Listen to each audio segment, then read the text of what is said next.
इस बार जो मेरे एक्सपीरियंसेस हैं और जैसे मैं एज़ अ परफॉर्मर बड़ा हुआ हूँ, तो मुझे बस उनका फीडबैक चाहिए कि उनको कैसा लगता है कि मेरे अंदर क्या चेंजेस आए हैं या चीज़ें। क्योंकि उन्होंने मुझे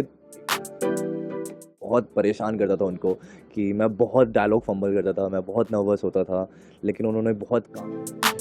और जेनिफर मैम की एंट्री होती है, तो वो हार्नेस उनको बंधा वो उड़ते हुए मतलब वो स्विम करते हुए एक तरीके से आ रही है, लेकिन वो क्रोमा में है, तो वो उड़ते हुए आ रही हैं और उनके मुँह पे हवाएँ डाली जा रही है, तो मतलब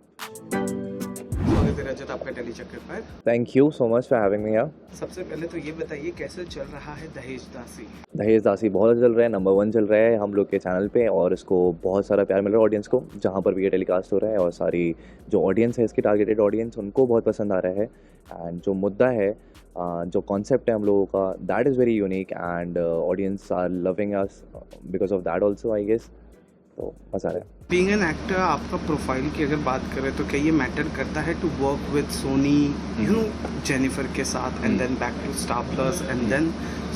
चैनल पर अब जिस चैनल पर आप हो, क्या ये ग्राफ मैटर करता है? आई थिंक मैटर करता है एज एन एक्टर कि सिर्फ कहानी और कैरेक्टर मुझे लगता है और जिनके साथ मैं काम कर रहा हूँ because the name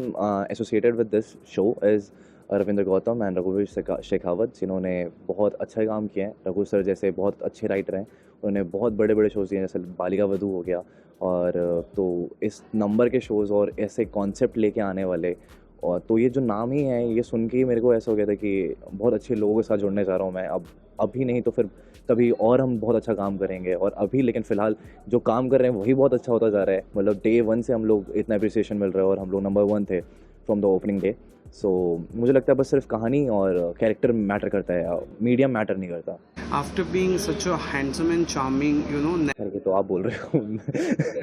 thank you. Controversy से बचे हो अब तक अभी आप? कंट्रोवर्सी से मैं यार पता नहीं, मैं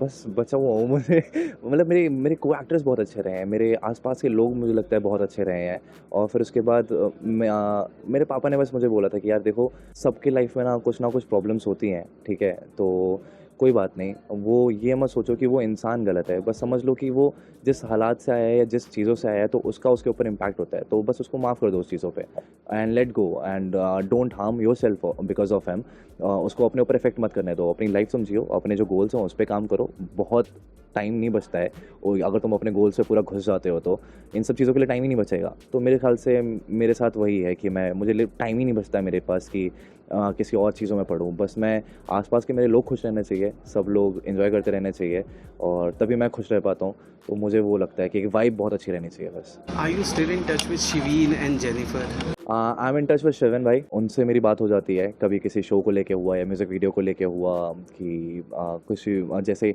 अभी सर के साथ ही हो रहा था, रघु सर के साथ ही, तो उनके साथ उन्होंने पहले काम कर रखा है, तो उनसे मैंने पूछा था कि कैसा आपका था, कि कैसे हैं सर और सब लोग कैसे हैं, तो उन्होंने मुझे बताया, तो मैं शिवन भाई से टच में रहता हूँ। बाकी जेनिफर मैम को तो ये है कि बस बर्थडे पे विशेस एंड ये सब चीज़ें हो जाती हैं। जेनिफर का नया शो चल रहा है या राइजिंग, अब देख रहे हो कैसी लग रही है? मैं देखा नहीं, मैंने फर्स्ट एपिसोड बस देखा है, इंट्रोडक्शन देखा and she is looking as amazing as before, जैसे उस बेहद 2 में थी एंड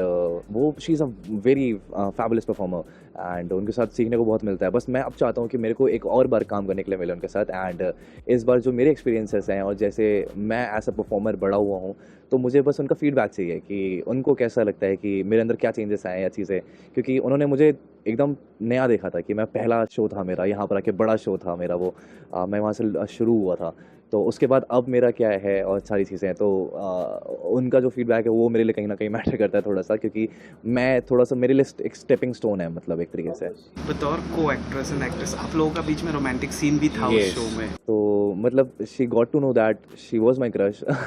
तो उसके बाद मैं और नर्वस हो गया, तो इट वॉज़ वेरी मेरे लिए वैसा था कि मतलब हम लोग सीन भी करता था, उनको टच भी करता था तो मैं काँप रहा होता था, तो वो सब चीज़ें होती थी मेरे साथ। But she was very professional and she was very nice ऐसा कोई एक्टर, उन्होंने बहुत सपोर्ट किया, उन्होंने बहुत काम किया मेरे को एंड फिर उसके बाद हम सीन्स करते थे, मैं बहुत परेशान करता था उनको कि मैं बहुत डायलॉग फंबल करता था, मैं बहुत नर्वस होता था, लेकिन उन्होंने बहुत कामली बहुत सी सारी चीज़ों को हैंडल किया एंड बहुत सपोर्ट किया, मुझे बहुत गाइड भी किया कि रजत एवरीथिंग इज़ गोइंग गुड और ऐसे ऐसे ये चीज़ें कर,